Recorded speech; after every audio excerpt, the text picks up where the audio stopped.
এই সংসারে আমরা যাদেরকে স্ত্রী রূপে গ্রহণ করছি, স্বামী রূপে গ্রহণ করেছি, সন্তান জ্ঞান করে গ্রহণ করেছি, মৃত্যুর সঙ্গে সঙ্গে তাদের সঙ্গে আমাদের সকল সম্বন্ধের ইতি হয়ে যাবে।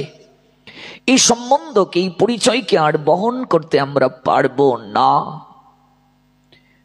এই জন্য ভাগবত শুরুই করলেন একটা মৃত্যুর সংবাদ দিয়ে। আমরা জানলাম গতকাল পরীক্ষিতকে পরীক্ষা দিয়ে যিনি উত্তীর্ণ হন তিনি হলেন পরীক্ষিত। এই সংসারটা পরীক্ষা ক্ষেত্র। আপনি যদি উত্তরার মতো ভক্তির পরীক্ষা দিতে পারেন, তাহলেই আপনার জীবনে একজন পরীক্ষিত প্রাপ্তি সম্ভব। যে অশ্বত্থামা উত্তরার গর্বে পাণ্ডবদের শেষ বংশধরকে হত্যা করার জন্য ব্রহ্মাস্ত্র নিক্ষেপ করেছিল, উত্তরার ভক্তিপূর্ণ আর্তনাদ গোবিন্দের হৃদয়কে দ্রবীভূত করে দিয়েছিল। গোবিন্দ স্বয়ং প্রবেশ করেছিলেন ওই গর্বে। যে ব্রহ্মাস্ত্র নিক্ষেপ করা হলো তা তিনি নিজের বক্ষে গ্রহণ করলেন, পরীক্ষিতকে সুরক্ষা দান করলেন। পরীক্ষায় উত্তীর্ণ হলো পরীক্ষিত। তক্ষক হলো মৃত্যু, মৃত্যুরূপী সর্প হলো তক্ষক। সপ্ত দিবস কি? শনিবার থেকে শুক্রবার। এই 7 বাড়ির মাঝে আমাদের একদিন মৃত্যু হবে। তক্ষক রূপী মৃত্যু পিছনে ধেয়ে আসছে আমাদেরকে দংশন করার জন্য। তাহলে আমাদের উচিত কি? ভাগবত এজন্যই আবির্ভূত হলেন। এহেন পরিস্থিতিতে আমাদের উচিত কি? শুকদেব গোস্বামীপাদের চরণে শরণাগত হয়ে ভগবানের দিব্য লীলামৃত আস্বাদন, এটি আমাদের একমাত্র কাম্য। তস্মাৎ ভারত সর্বাত্মা ভগবানীশ্বর হরি শ্রুতব্য কীর্তিতব্যশ্চ স্মর্তব্যশ্চ তাভয়ম। শুকদেব গোস্বামীপাদ বললেন, হে ভারত, প্রতিটা জীবের কর্তব্য হচ্ছে সর্ব আকর্ষক পরম ঐশ্বর্যমণ্ডিত ভগবান শ্রীহরির কথাকে শ্রবণ করা কায় মনোবাক্যে। একমাত্র তিনিই পারেন আমাদেরকে এই মৃত্যুকূপ থেকে উদ্ধার করতে। এই জন্য তার কথা কায় মনোবাক্যে শ্রবণ করাই কলিহত জীবের একমাত্র করণীয়। ভক্তি লাভের জন্য এটাই শ্রেষ্ঠ প্রক্রিয়া। 64 প্রকার অঙ্গের মাঝে ওই শ্রবণটাই হলো শ্রেষ্ঠ। ভগবানের কথা সন্দেশ কিংবা রসগোল্লা অপেক্ষাও মিষ্টি এবং সরস। যে পেয়েছে নামের মিঠা, সে কি অন্য মিঠা চায়? আর যদি সেটি শুদ্ধ ভক্তের শ্রীমুখে শ্রবণ করা যায়, তাহলে ডক্টর মহানামৃত ব্রহ্মচারী বলছেন এটি এতটাই রসময়, এতটাই মধুর, এটি কর্ণমূল দিয়ে হৃদমূলে প্রবেশ মাত্রই মরুভূমির ন্যায় চিত্ত যার, তার চিত্তেও প্রেম রসের সঞ্চার হয়ে যাবে। যদি আচরণশীল শুদ্ধ ভক্তের শ্রীমুখ থেকে শ্রবণ করা যায়। কারণ এই বেশ আসনে যে কাউকে বসার অধিকার দেননি আমাদের শাস্ত্র। যিনি এই আসনে বসবেন সর্বপ্রথম তাকে কিছু যোগ্যতা অর্জন করতে হবে। প্রথম যোগ্যতাই তিনি সদ্গুরু পরম্পরায় আশ্রিত দীক্ষিত হতে হবেন। সদ্গুরু কাকে বলে? তত্ত্বদ্রষ্টা যিনি, তিনি সদ্গুরু। তদ্বিদ্যি প্রণিপাতেন পরিপ্রশ্নেন সেবয়া উপদেক্ষন্তি তে জ্ঞানম জ্ঞানীন তত্ত্বদর্শিনঃ। তত্ত্বদ্রষ্টা গুরু যিনি, তিনি সদ্গুরু। গীতার ভাষায় তত্ত্বদ্রষ্টা গুরু। তত্ত্বদ্রষ্টা গুরুর আনুগত্যে দীক্ষিত। তত্ত্বদ্রষ্টা গুরু সম্প্রদায়ভুক্ত হবেন, তার পরম্পরা থাকবে, তিনি যত্র তত্র বীজ বপন করবেন না, যে কাউকেই দীক্ষা দেবেন না।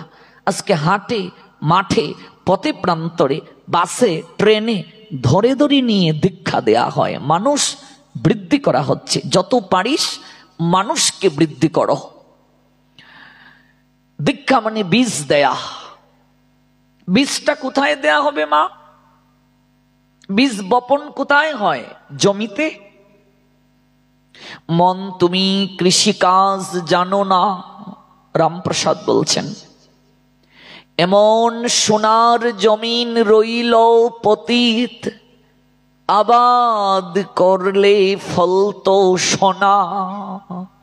হেরে মন, তুমি কৃষিকাজ জানলে না? এমন সোনার জমিন রইল পতিত। এই দেহটাই জমি। গীতার ভাষায় ক্ষেত্র, ক্ষেত্রজ্ঞ বিভাগ যোগ পড়লে পাবেন দেহটা ক্ষেত্র, আর ওই ক্ষেত্রের মাঝে আছেন ক্ষেত্রজ্ঞ। ক্ষেত্র মানে জমি।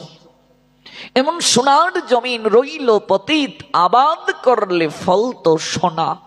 তাহলে জমিতে বীজ বপন করার আগে করণীয় কি? জমিটা হাল চাষ করতে হবে, আগাছা পরিষ্কার করতে হবে, উর্বর করতে হবে, তারপর বীজ দিতে হবে।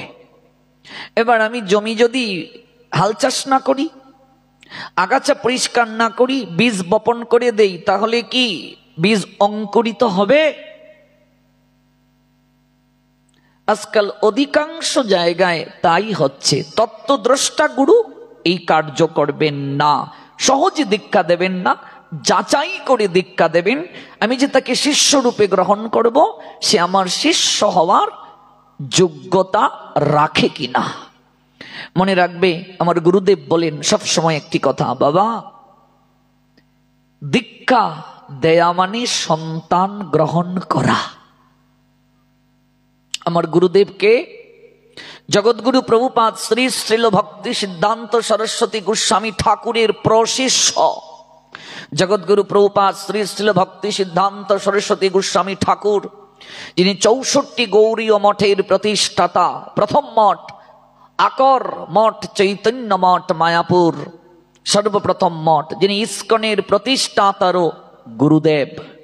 ইস্কনের প্রতিষ্ঠাতা অভয় চরণারবিন্দ ভক্তি বেদান্ত স্বামী মহারাজ, তার গুরুদেব আমাদের প্রভুপাদ। তার এক শিষ্য আমার গুরুদেবের গুরুদেব, নিত্যলীলায় প্রবিষ্ট অষ্টোত্তর শত শ্রী শ্রীল ভক্তি কুসুম শ্রবণ গোস্বামী মহারাজ, যিনি ঢাকা, বিক্রমপুর, বর্তমান মুন্সিগঞ্জ, ওই বিক্রমপুরের জমিদারির সন্তান ছিলেন।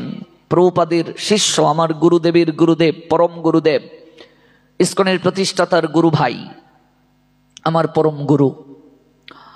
বিক্রমপুরের জমিদারির সন্তান ছিলেন। আমাদের ঢাকা যে নারিন্দা গৌরীয় মঠ আছে, ওই মঠে তৎকালীন শ্রীল ভক্তি সিদ্ধান্ত সরস্বতী গোস্বামী ঠাকুর প্রভুপাদের এক শিষ্য, নিত্যলীলায় প্রবিষ্ট অষ্টোত্তর শত শ্রী শ্রীল পর্বত গোস্বামী মহারাজ, তার সান্নিধ্য হয়েছিল।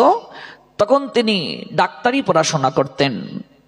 তিনি তখন বলেছিলেন, শুধু দেহরোগ দূর করার জন্য মেডিকেলে পড়াশোনা করছো? ওই দেহের সঙ্গে আত্মার চিকিৎসাটাও করো। বৈরাগ্য এসেছিল তার চিত্তে, ডাকনাম ছিল কানু। পিতামাতা বুঝতে পেরেছিলেন ছেলেটার বৈরাগ্য এসে গেছে, সংসারে ধরে রাখা যাবে না। মা তখন চাপ দিচ্ছিলেন বিয়ে করানোর জন্য। তিনি বলেন, আমার ডাক্তারি পড়াশোনা সম্পূর্ণ হোক, তারপর বিয়ে করব। মা অনুমতি দিলেন, ডাক্তারি পড়াশোনা সম্পূর্ণ হলো। এবার তো মানাচুর বান্দা, বিয়ে করবে না বাবা। পালিয়ে বেড়াতে অগ্রসর হন, পারেন না। বিবাহের সকল কিছু আয়োজন করা হলো। জমিদারের সন্তান, বরযাত্রী সহ সকল কিছুর ব্যবস্থা হলো। এদিকে আয়োজনও চলছে। বিবাহের দিন পালিয়ে চলে গেলেন তিনি। এতটা বৈরাগ্য ছিল, সরাসরি চলে গেলেন।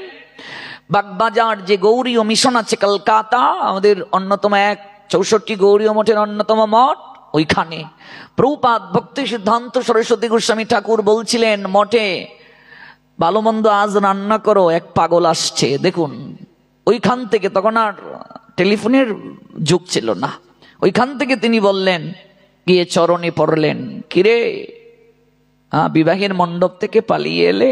ভাবা যায় কত বড় তারা সাধক ছিলেন। পরবর্তীতে দীক্ষা হলো কৃষ্ণকান্তি ব্রহ্মচারী, এবং পরবর্তীতে তিনি সন্ন্যাস নিলেন। ছিল ভক্তি কুসুম শ্রমণ গোস্বামী মহারাজ তৎকালীন বিলেত ফেরত 4টা ডিগ্রি নিয়ে তিনি MBBS ডাক্তার ছিলেন, আমার পরম গুরু প্রভুপাদের শিষ্য। তার শিষ্য হলেন আমার গুরুদেব শ্রীল ভক্তি প্রপন্ন জ্যোতি গোস্বামী। আমার গুরুদেব বলেন, দীক্ষা প্রদান মানে শিষ্য গ্রহণ মানে সন্তান গ্রহণ করা। ভালো করে কথাটা বুঝবেন। সন্তান গ্রহণের পূর্বে পিতামাতা চিন্তা করেন, আমি যে আরেকটা সন্তান নেব, আমি তাকে মানুষ করতে পারবো তো? আমি যে আরেকটা সন্তান নেব, আমার কত শতাংশ বাড়ি আছে, ভবিষ্যতে যদি ওরা পৃথক হয় কতটুকু ভাগ পড়বে? মূর্খরা বলে স্রষ্টা তিনি জীব দিয়েছেন, আহার দেবেন, যত পারিস সন্তান জন্ম দে। এগুলো অসুররা বলে। জ্ঞানী যারা, ওরা ভাবে সন্তান জন্মের সঙ্গে তাকে মানুষ করতে পারবো কিনা। মানুষ করাটাই প্রথম চিন্তা, যে আমি যে সন্তান নেব তাকে মানুষ করতে পারবো কিনা, তাকে সুনিয়ন্ত্রিত জীবন দিতে পারবো কিনা, এই চিন্তা করে পিতামাতা সন্তান নেন। গুরুদেবও চিন্তা করবেন, আমি যে শিষ্য গ্রহণ করব, আমি তাকে মানুষ করতে পারবো কিনা। নতুবা লোভী গুরু কামী চেলা উভয়ে নরকে গেলা, দুজনেই নিম্ন গতি প্রাপ্ত হবে, ভ্রষ্ট হয়ে যাবে। আর সেই শিষ্যের পাপ গুরুকে বহন করতে হবে। শিষ্য যদি ঠিকভাবে আইন পালন না করে, তাহলে সেই শিষ্যের পাপ কর্ম গুরু গ্রহণ করবেন, অসুস্থ হবেন, পীড়িত হবেন। এজন্য আমাদের সনাতন গোস্বামীপাদ বলছেন, অধিক শিষ্য গ্রহণ করিবে না। ভজনের মাপ কাটিতে শিষ্য গ্রহণ করার কথা বলছেন, অধিক শিষ্য গ্রহণ করা যাবে না। তত্ত্বদ্রষ্টা গুরু যিনি, তিনি কখনো পাত্র প্রস্তুত না করে রস ঢালবেন না, জমি প্রস্তুত না করে বীজ দেবেন না। আমাদের এখান থেকে দীক্ষা নিতে গেলেই আপনাকে দীক্ষা দেবে না। এত বছর আহার শুদ্ধ থাকার পর গুরুদেবের কাছে গিয়েছিলাম, আজ থেকে আহার শুদ্ধ। 6 বছর বলছেন শুধু আসো যাও দেখো, 6 বছর এলাম গেলাম, তারপর আশ্রিত, তারপর হরিনাম, তারপরে উপনয়ন। এত সহজ, গেলেই দীক্ষা। যার কারণে কদর নাই। সহজে যাহা প্রাপ্ত হয় তাহা কদর থাকে না। সহজে যা প্রাপ্ত হওয়া যায় তাহা কদর নেই। যথার্থ যিনি গুরুদেব, সর্বপ্রথম তিনি কেমন হবেন? ছিল বিশ্বনাথ চক্রবর্তী ঠাকুর বলছেন, চতুর্বিদ শ্রী ভগবত প্রসাদ স্বাদন্ন তৃপ্তান হরিভক্তি সঙ্গান কৃতৈব তৃপ্তিম ভজত সদৈব বন্ধে গুরশ্রী চরণারবিন্দম। যথার্থ যিনি গুরুদেব হবেন, তিনি ভগবানকে ভোগ নিবেদন না করে প্রসাদ গ্রহণ করবেন না, আর শিষ্যদেরকেও তিনি ওই নিবেদন করে আহারের কথা বলবেন, নতুবা বীজ দেবেন না। চতুর্বিদ শ্রী ভগবত প্রসাদ, ভগবানের প্রসাদ পাবেন কিভাবে? চর্বচুষ্য লেজ্জ পেয়, এই জন্য চতুর্বিদ শব্দটা আছে। চতুর্বিদ শ্রী ভগবত প্রসাদ স্বাদন্ন তৃপ্তান হরিভক্তি সঙ্গান কৃতৈব তৃপ্তিম, নিজে যেমন তৃপ্ত হবেন শিষ্যদেরকেও তৃপ্তি করবেন। যতদিন পর্যন্ত আমার আহার শুদ্ধ না হবে ততদিন পর্যন্ত ভজন হবে না। যেমন আহার তেমন মন, যেমন মন তেমন বুদ্ধি। যেমন খাবার গ্রহণ করব মনটাও তেমন হবে, যেমন মন বুদ্ধিটাও তেমন। বুদ্ধি যেরকম স্থিতি সেরকম, স্থিতি যেরকম লয় সেরকম, লয় যেরকম প্রাপ্তিটাও সেরকম। এখানে অগ্নি আছে কি নেই মা? এখানে অগ্নি না থাকলে পরিপাক কি করে হয়? বিজ্ঞান বলছেন এখানে অগ্নি আছে, পাকস্থলীতে পরিপাক আছে। আগুনে আপনি যা দেবেন গন্ধটা তেমন হবে কি না? আগুনে যদি প্লাস্টিক দেয়া হয় গন্ধটা কেমন হবে? প্লাস্টিকের গন্ধ হবে। আগুনে যদি চামড়া দেয়া হয় গন্ধটা চামড়ার ন্যায় হবে। আপনি এই যজ্ঞস্থলীতে যা আহুতি দেবেন আপনার চেতনাটাও তেমন হবে, চেতনাও তেমন হবে। যেমন খাবার মন তেমন, যেমন মন বুদ্ধি তেমন। আমরা এত কঠোর ভাবে নিয়ম পালন করি। অনেকে বলেন আপনারা আহার শুদ্ধ হলেও কেন আমাদের হাতে খান না? আমরাও তো আহার শুদ্ধ, আহার শুদ্ধ কিন্তু পান খাচ্ছি, আহার শুদ্ধ বিড়ি খাচ্ছি, আহার শুদ্ধ মঙ্গল আরতি করে না, তো কি করে খাবো? আহার শুদ্ধ পরম্পরা গুরুদেব ধরে রাখতে পারেননি, যত্রতত্র দীক্ষা দিচ্ছেন। তো আহার শুদ্ধ হলেই তো শুধু হবে না, নিয়ম তো পালন করতে হবে। আমরা নির্জলা একাদশী ব্রত পালন করি, রাত জাগরণ করি। আমরা 12 মাস বেগুন খাই না, লাল শাক খাই না, মাসকলাইয়ের ডাল খাই না, গাজর খাই না, পুঁই শাক খাই না, অনেক কিছু খাই না আমরা, কারণ গৌরীয় মঠ অনেক কঠিন, আমরা এগুলো খাই না। আমরা 4 মাস চাতুর্মাস্য ব্রতে সব সবজি বর্জন করি, হবিষণ্য গ্রহণ করি।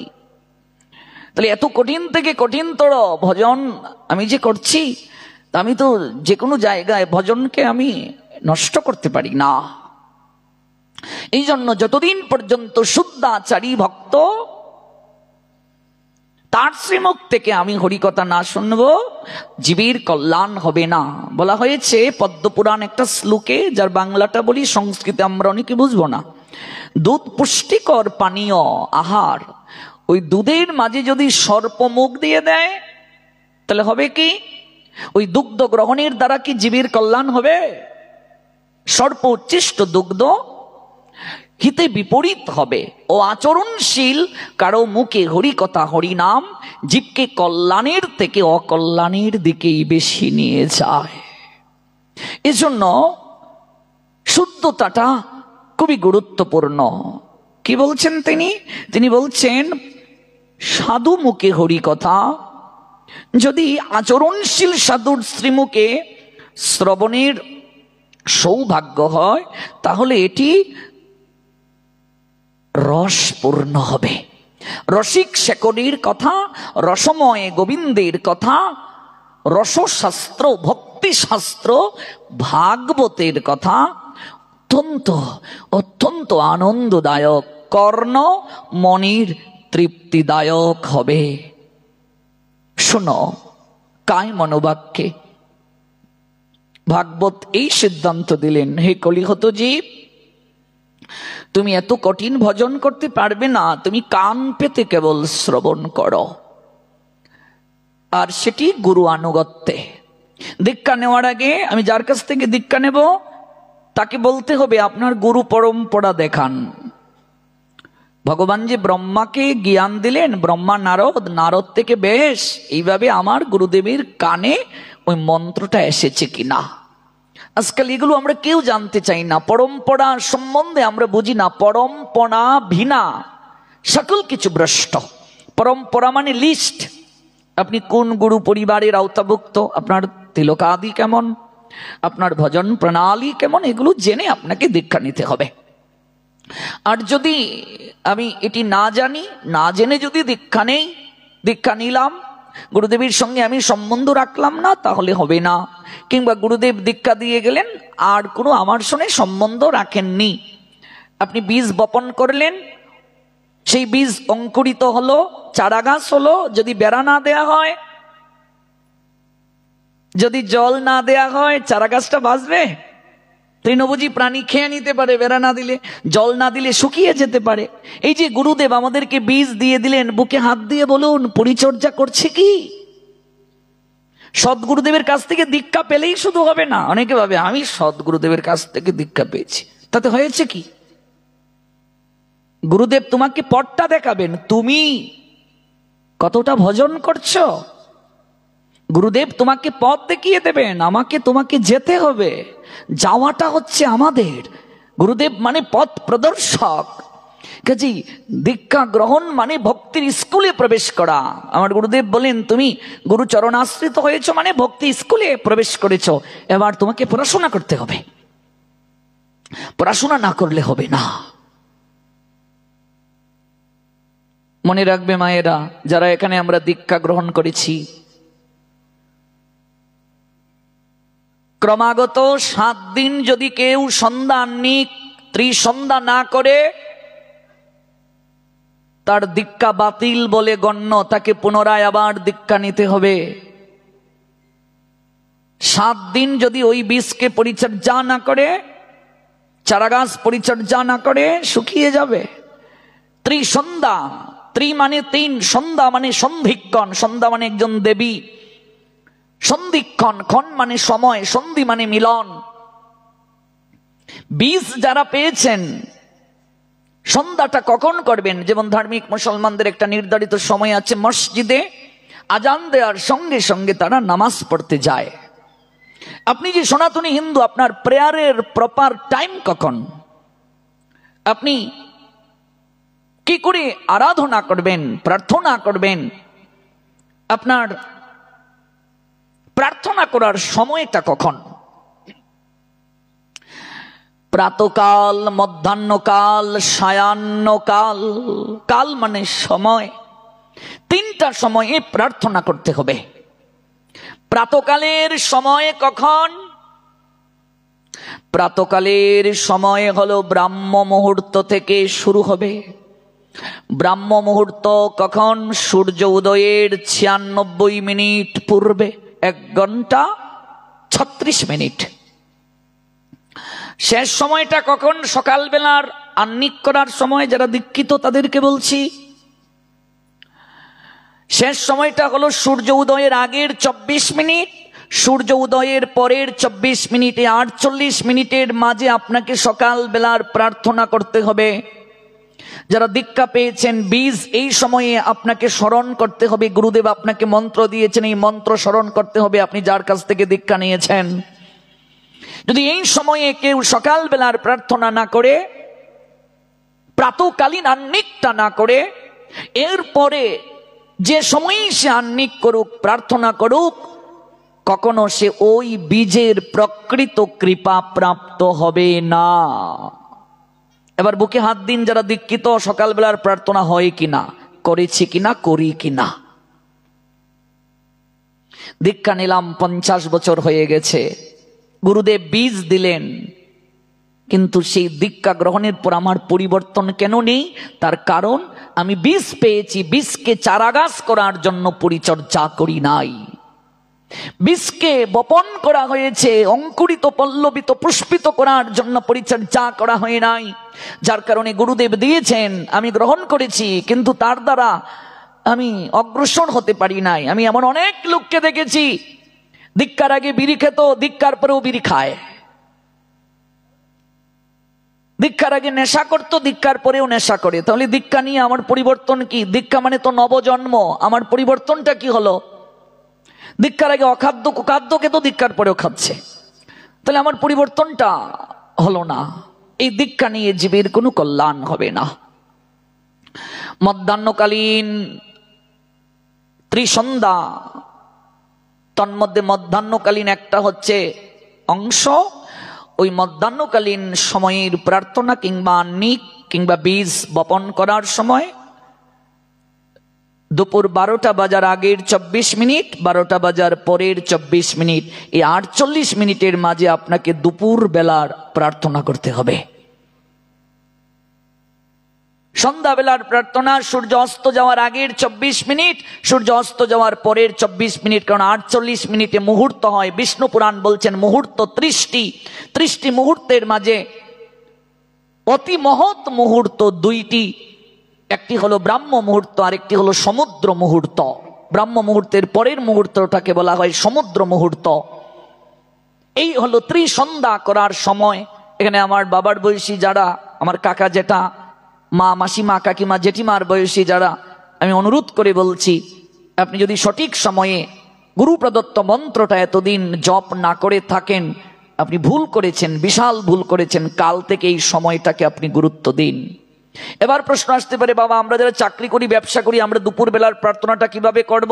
আপনি যখন যে অবস্থায় যেখানে থাকবেন, সময় হয়ে গেলে আপনাকে মন্ত্র স্নান করে মনে মনে সেটি স্মরণ করতে হবে। যেমন ধার্মিক মুসলমানেরা যেখানে যে অবস্থায় থাকে, আজানের ধ্বনি শুনে যায়, সঙ্গে সঙ্গে নিকটস্থ কোনো মসজিদে গিয়ে অজু করে ওরা প্রেয়ার করে নেয়, কিংবা রাস্তায় রুমাল পেতে তারা প্রেয়ার করে নেয়। আপনি যেখানে যে অবস্থায় থাকবেন, যেভাবে থাকবেন, স্নানের প্রকার আছে। স্নান হলো 7 প্রকার। মস্তক ডুবিয়ে স্নান করাকে বারুণ স্নান বলে। এইভাবে আরো 6 প্রকার স্নান আছে। সর্বশ্রেষ্ঠ স্নান হলো মন্ত্র স্নান। অপবিত্র পবিত্র বা সর্ব অবস্থানগত পিবা ইয়াসমারের পুণ্ডরিকাক্ষং সবাজ্যবন্তর সূচি, এটি বলে জল ছিটিয়ে দিলেও আপনার স্নান হয়ে যাবে। আপনি সঙ্গে সঙ্গে মন্ত্র ধ্যান করুন, সময়কে গুরুত্ব দিন। যদি সময় মতো করতে না পারে 108 বার এই মন্ত্রগুলোকে উচ্চারণ করে আবার তাকে প্রায়শ্চিত্ত পূর্বক ধ্যান করতে হবে, আহ্নিক করতে হবে। কিন্তু প্রপার টাইমে যদি আপনি প্রার্থনা না করেন, আপনি ক্রিয়া পাবেন না। অনেকে ব্যবসায়ী তারা রাত 10টায় বাড়িতে আসে, এসে তারপর হাত মুখ ধুয়ে কোনো ক্রমে ধুতিটা লুঙ্গির মতো পরে, ধুতি আর পরা না, লুঙ্গির মতো পরা, ধুতিটা লুঙ্গির মতো প্যাচ দিয়ে কোনো ক্রমে আন্নিকে বসেও ঘুমায়, অনেকে করে নিচ্ছে।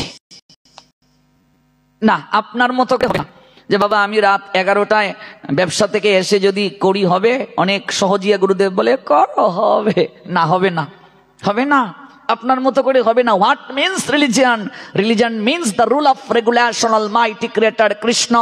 ধর্ম হলো ভগবানের আইন, আইনকে ধারণ করার নাম ধর্ম। If you violate rule of regulation, omnipotent maker of course punishment any time and any situation, we forgotten that topic the almighty creator Krishna said Srimad Bhagavad Gita, O conquer rod of well, that is not truth superior to me, everything rides upon me as pallad strung on Ted. Also said almighty creator Krishna Srimad Bhagavad Gita 10 after Vibhuti 8 birds, I am the source of all spiritual and material words, everything emanates from me, the meritorious person perfectly know the engage in my devotional service and worship me with all their hearts.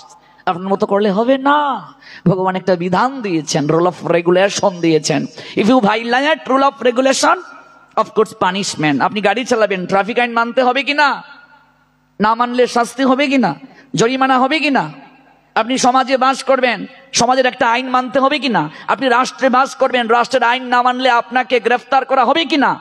তেমনি ভাবে ধর্মটা হলো ভগবানের আইন। আপনার মন মতো চললে হবে না, আমার মন মতো চললে হবে না। সময়কে আমার গুরুত্ব দিতে হবে। আজকাল 100 সনাতনী হিন্দুর ছেলেকে যদি ধুতি দেয়া হয়, 99টা হিন্দুর ছেলে এখনো ধুতি পরতে জানে না। এটি দুর্ভাগ্য হলেও সত্য। আমার আলোচক জীবন 16 বছর সিলেট বিভাগের বাহিরে। আজ থেকে আমি ভক্তিপথে না, এর আগে আমি ছোটবেলা সুনামগঞ্জ জেলার বিভিন্ন জায়গায় আমি পাঠ করি। আমার এই বিচিত্র অভিজ্ঞতা হয়েছে 64 জেলায় ঘুরতে গিয়ে। দেশের বাইরেও তো আমার প্রোগ্রাম থাকে, সারা বিশ্বেই তো আমার ভক্ত। তাই বিভিন্ন জায়গায় গিয়ে যে অভিজ্ঞতা অর্জন করেছি, 100 জনের মাঝে 99 জন হিন্দুর ছেলে এখনো ধুতি পড়তে জানে না। হিন্দুর ছেলেদের কথা বাদ দিন, বাবা কাকা জেঠা যারা, তাদের মাঝে এখনো 80% লোক ধুতি পড়তে জানে না। মিলিয়ে দেখুন আপনি।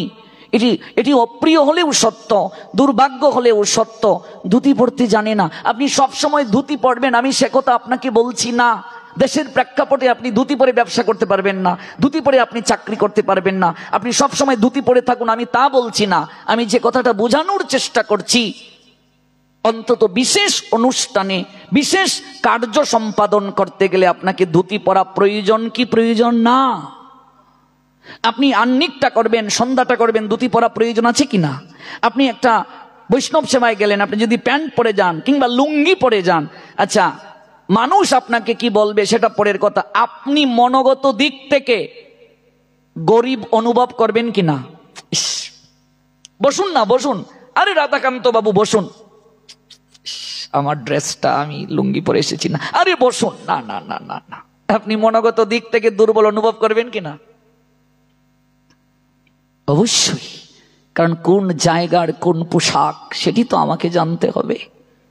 বিয়ে বাড়িতে আমি যে পাঞ্জাবিটা পরে যাব, নিশ্চয়ই সেই পাঞ্জাবিটা পরে আমি ভাগবত পাঠে যাব না। এই জন্য ভাগবত পাঠের জন্য আলাদা শাড়ি আছে, এটাকে বলে ব্রজের সাজ। কৃষ্ণদাস গোসাই বলছেন, দয়াল গুরু গো ব্রজের ভাবে সাজাও দেহ খান। হে গুরুদেব, আমার এই দেহটাকে ব্রজের ভাবে সাজিয়ে দিন। গুরু গো চাই না আমি রাজ্য ধনে,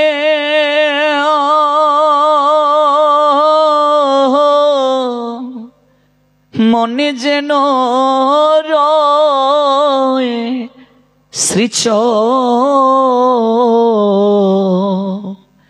শ্রীচরণে গো, আমি থাকি যেন ভক্ত শোনে।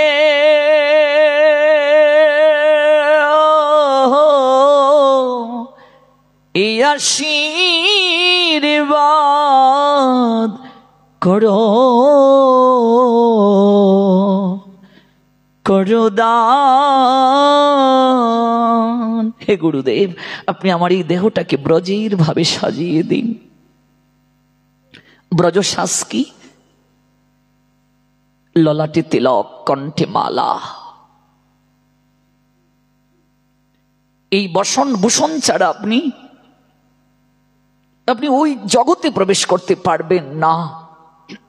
বিয়ে বাড়িতে যেতে গেলে যেমন আমার একটু গর্জিয়াস শাড়ি দরকার, একটু মেকআপ দরকার, কিন্তু এই সাধু সঙ্গের মেকআপ হলো আপনার ললাটে তিলক থাকতে হবে, কণ্ঠে মালা থাকতে হবে। তিলকবিহীন কপাল শ্মশান তুল্য, গৌরহরি বললেন। আর বিশেষ করে ব্রাহ্মণ যে, তার ললাটে যদি তিলক না থাকে, গৌরহরি বললেন তিলক না থাকে যদি বিপ্রের কপালে, যে বিপ্রের কপালে তিলক নাই, তার কপাল দর্শন করলেও সূর্য দর্শন করে প্রায়শ্চিত্ত করতে হয়। তিলক না থাকে যদি বিপ্রের কপালে, সেই কপাল শ্মশান সদৃশ জানিও সকলে। এটা আমি বলছি না, মহাপ্রভু বলছেন, মহাপ্রভু। এটি হলো এই বসনার ভূষণ। আপনার মেয়েটা প্রতিদিন কোন কাপড় পরছে, আমি এই নিয়ে আপনার ব্যক্তিগত বিষয়ে আমি হস্তক্ষেপ করছি না, কিন্তু আপনার মেয়েটা পুজোতে অঞ্জলি দিতে যাবে, মা হিসেবে আপনার দায়িত্ব আপনার মেয়েটাকে বলা, মা অন্তত শাড়িটা পরে তুমি যাও, এটা আপনার দায়িত্ব বলা। নতুবা আপনি মা হিসেবে ফেইলর। আজকাল আগেই বিবাহের আগে কন্ডিশন দেয়া হয়, দেখো আমায় যদি তুমি বিয়ে করো আমি কিন্তু শাড়ি পরতে পারবো না, এটা জেনে আমায় বিয়ে করো। কেমন জানি কন্ডিশন, কত বড় শর্ত, আমি শাড়ি পরতে পারবো না, জেনে যদি আমায় বিয়ে করো তাহলে আমি বিয়ে করব, শর্ত দেয়া হয়। আপনার ছেলেটা হাফ কোয়ার্টার না 2 কোয়ার্টার পরে, এই নিয়ে আমার কথা নাই, কিন্তু আপনার ছেলেটা পুজোতে অঞ্জলি দিতে যাবে, বাবা হিসেবে আপনার দায়িত্ব বলা, বাবা ধুতিটা পরে যাও, নতুবা বাবা হিসেবে আপনি ফেইলর। এবার বাবা যে সন্তানকে বলবে, বাবা নিজেই তো ধুতি পরে না, সন্তানকে কি করে বলবে? এক কানা আরেক কানাকে পথ দেখাবে কি করে?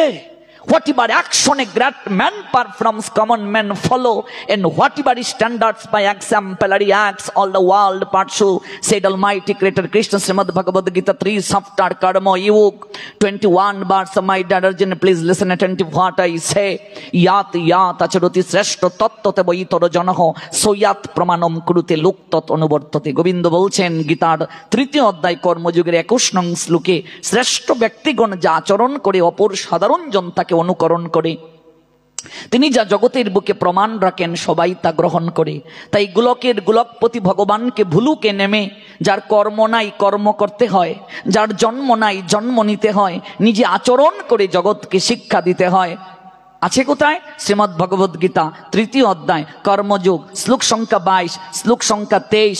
O son of Partha, there is no work prescribed for me within all the 3 planetary systems, nor am I in want of anything, nor have I a need to obtain anything, and yet I am engaged in prescribed duties. For if I ever fail to engage in carefully performing prescribed duties, oh my dear Partha, oh my dear intimate, oh my dear comrade, oh my dear fellow, certainly all men would follow my path. সংস্কৃত বললে নমে পার্থ অস্তি কর্তব্যম ত্রিষু লোকেষু কিঞ্চন ন অনবাপ্তব্যম অবাপ্তব্যম বর্তে এবচ কর্মণি যদি অহম ন বর্তয়ম যত কর্মণি অতিনৃত মম বর্ত অনুবর্তন্তে মনুষ্য পার্থ সর্বস্ব। বাংলায় বললে পার্থ, এই ত্রিজগৎ সংসারে আমার কোনো কর্তব্য কর্ম নাই, আমার অপ্রাপ্তব্য বলে কিছু নাই, প্রাপ্তব্য বলেও কিছু নাই, তবুও আমি কর্মে ব্যাপৃত আছি। হে পার্থ, আমি যদি অনলস হয়ে কর্তব্য কর্মে প্রবৃত্ত না হই, তবে আমার অনুবর্তী হয়ে সমস্ত মানুষই কর্ম ত্যাগ করবে। এজন্য গৌর হরির লীলায় আমরা দেখতে পাই, আপনি আচরে প্রভু জীবের শেখায়, আপনি না চরিলে জীবকে শেখানো না যায়। বাবা যদি সিগারেট খেয়ে ছেলেকে বলেন আজ থেকে সিগারেট খেয়েও না, ছেলে মানবে না। ছেলেকে সিগারেট ছাড়াতে গেলে আগে বাবাকে সিগারেট ছাড়তে হবে। এই জন্য পরম পিতা গোবিন্দ, তার কর্ম নাই, তিনি গীতায় বলছেন আমি কর্ম করি আমার সন্তানকে শিক্ষা দেওয়ার জন্য। কি চমৎকার কথা, কি অনুভব, গীতার অনুভব। আমি এক জায়গায় পাঠে গেলাম, বৈষ্ণব সেবা, শত শত ভক্ত গৃহকর্তার গৃহে, গৃহকর্তা বাবা লুঙ্গি পরে বারবার আসছেন আর যাচ্ছেন। আমি বললাম বাবা আপনি সব সময় লুঙ্গি পরেন, আমি এই নিয়ে কোনো কথা বলছি না। লুঙ্গি তো হিন্দুদের পোশাকই নয়, লুঙ্গি তো হিন্দুরা পরবে, শাস্ত্র নিষেধ দিয়েছে। আপনি সবসময় লুঙ্গি পরছেন, এই নিয়ে আমার কথা নাই। অন্তত আজকের দিনে আপনার এই লুঙ্গি পরাটা মানায় না, একটু ধুতিটা পরুন। কত ভক্ত আপনার গৃহে, আপনি লুঙ্গি পরে যাচ্ছেন। বাবা বললেন জীবনে একবারই লুঙ্গি পরেছিলাম, ঠাকুরদা পরিয়ে দিয়েছিল। কখন? বিয়ের সময়। হ্যাঁ বললাম বাবা ভাগ্যিস এখন বিয়েতে কুশিওয়ালা ধুতি কিনতে পাওয়া যায়, নইলে হিন্দুর ছেলের বিয়ে করাই 12টা বেজে যেত। আমরা কেমন হিন্দু, লজ্জা করে না আমাদের? আমি ধুতি পরতে জানি না, আমি কেমন হিন্দু, কেমন সনাতনী আমি। এজন্য আপনি সবসময় ধুতি পরুন, আমি এটা বলছি না। আপনার বিভিন্ন প্রফেশন আছে, সেখানে আপনি ধুতি পরে যেতে পারবেন না, কিন্তু আপনি যখন গুরু প্রদত্ত মন্ত্র ধ্যান করবেন ধুতিটা পরুন। ধুতিটা লুঙ্গির মতো নয়, পিছনে গুজে দিতে হবে, নইলে আপনি লুঙ্গির মতো পরে যদি ধুতি পরে যদি কর্ম করেন আপনার সেই কর্ম সম্পাদন হবে না, নস্যাৎ হয়ে যাবে। কেবলমাত্র সন্ন্যাসী যারা, কৌপিনধারী যারা, তারা এইভাবে পড়বে। আপনি গৃহী স্ত্রী সঙ্গ করেন, আপনার জন্য এটি অনুমোদন নয়। শাস্ত্রের স্টেপ আছে ভজনের, যে কেউ যে কোনো ভাবে পোশাক পরলে হবে না। আমি শুভ্র পরি, আমি যদি আজকে গেরুয়া পরি, এটা হবে না, এটা আমাকে যোগ্যতা অনুযায়ী দেয়া হবে। ইচ্ছে করলেই মানুষ পোশাক নিতে পারে না। বিশেষ করে ভক্তি জগতে তার একটা আলাদা রুল আছে, রেগুলেশন আছে, একটা পোশাকের প্রয়োজনীয়তা আছে। বিশেষ করে আপনি ভাগবত পাঠে যখন যাবেন, পুজোতে যখন যাবেন, তখন সাদার মাঝে লাল প্রিন্ট, এটি হলো ভাগবতের মূল বসন, মনে রাখবে। হালকা প্রিন্ট, এটাই হলো ভাগবতের বসন। তাহলে নিশ্চয়ই এখানে যে সকল মায়েরা আছেন তাদের অধিকাংশদের ভালো জায়গায় যাওয়ার জন্য, বিবাহে যাওয়ার জন্য, কোনো অনুষ্ঠানে যাওয়ার জন্য কমপক্ষে 5, 10, 15টা শাড়ি আলমারিতে তোলা আছে। সেইভাবে ভাগবতে যাওয়ার জন্য আমাকে 4-5টা আলাদা শাড়ি থাকতে হবে, যে এই শাড়িগুলো ভাগবতে যাওয়ার জন্য। আপনাদের মনে প্রশ্ন জাগতে পারে, আবার সাজনে ভজন নষ্ট হয় নাকি? ভোজনে ভজন নষ্ট হয় নাকি? হ্যাঁ, ভোজনে ভজন নষ্ট হয়, সাজনে ভজন নষ্ট হয়। তার প্রকৃষ্ট প্রমাণ বেশি দূর যেতে হবে না, পরীক্ষিত মহারাজ নিজেই। পরীক্ষিত মহারাজ এত বড় পরম ভক্ত, গর্বে যিনি ভগবানের কৃপা পেয়েছেন, নিজের হাতে যিনি ভগবানের শৃঙ্গার করেন, তার কি এই জ্ঞান নাই একজন যদি ধ্যান করেন তাকে ডাকতে নেই? ও মা, এই জ্ঞানটা তার নাই? আপনি যদি আহ্নিক করেন, কেউ এসে আপনাকে ডাকবে? কেউ প্রার্থনা করছে ঠাকুর করে, আপনি গিয়ে তাকে ডাকবেন? তাহলে পরীক্ষিত মহারাজ জানেন না? মুনিবর ধ্যান করছেন, তিনি গিয়ে বলছেন আমায় জল দিন, জল দিন, জল দিন, আর জল দিচ্ছেন না। এই বলে এত বড় সসাগরা পৃথিবীর অধীশ্বর সম্রাট পরীক্ষিত, জ্ঞানী যিনি, পাণ্ডবদের বংশধর যিনি, কুরু বংশের যিনি কুলতিলক, ভগবানের বিশেষ কৃপা প্রাপ্ত, তিনি একটা মরা সাপ তার গলায় ঝুলিয়ে দিয়ে আসবেন? এটা মেনে নেওয়া যায়? তাহলে কেন হলো? শুধু কপালের দোষ দিলে হবে না, কেন হলো? আমরা বলবো কলির কারণে। কলি কি করে তাকে আক্রমণ করলো? প্রথম কারণ পোশাকের কারণে। হ্যাঁ, গৌর প্রেমানন্দে। ঐশ্বর্যের বসনে কখনো ভক্তি জগতে যাওয়া যায় না রে মা। এজন্য দেখুন এরপরে কৃষ্ণদাস গোসাই কি বলছেন, গানটা তোমরা সবাই গাই। হগো ব্রজ গোপী আমি সঙ্গ পাব,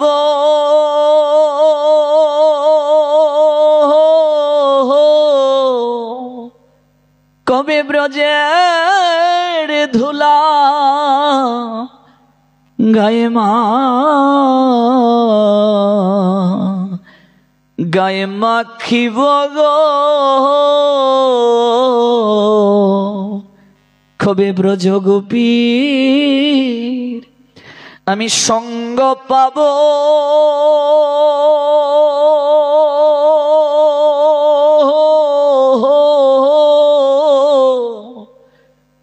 ব্রজের ধুলা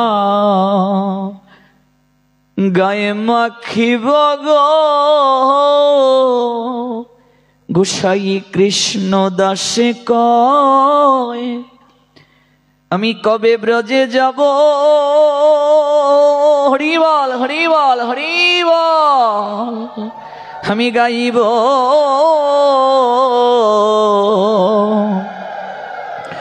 গাইব কৃষ্ণ গুণগান।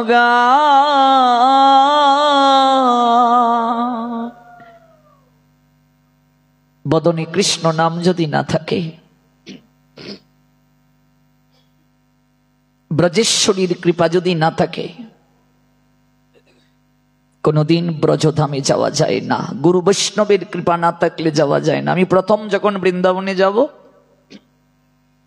একেবারে আমার বাস্তব জীবনের অভিজ্ঞতা আপনাকে বলছি, আমার কাছে তখন এমন একটা ভাব এসে গেছে, আমি এই বয়সেই বৃন্দাবনে যাব।